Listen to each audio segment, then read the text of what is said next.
Ratusan warga dari berbagai pelosok di Kabupaten Aceh Utara Aceh menyerbu lokasi pasar murah yang digelar di halaman Mapolres Aceh Utara. Mereka rela antri panjang untuk mendapatkan sejumlah kebutuhan pokok dengan harga miring.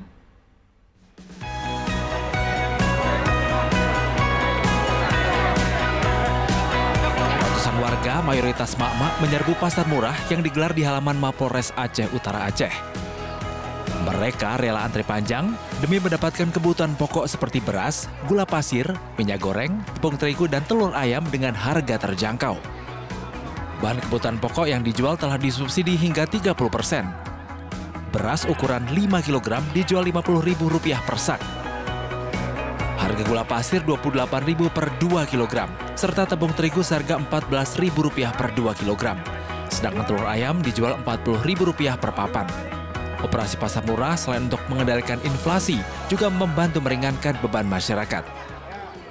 Ini berawal dari saya terjun langsung sama pemerintah ke warga, kemarin ke Pesawan, bahwa hasil panennya agak menurun. Ini diakibatkan dengan adanya faktor alam, yaitu banjir.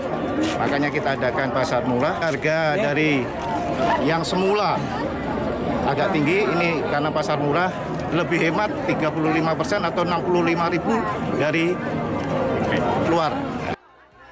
Warga sangat terbantu dengan operasi pasar murah ini.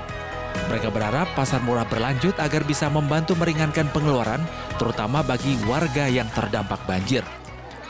Ini kegiatan pasar murah yang bermanfaat bagi kami warga sipil dan lebih menghemat biaya kami juga. Terima kasih sebelumnya karena sudah sangat-sangat membantu ekonomi kami di sini.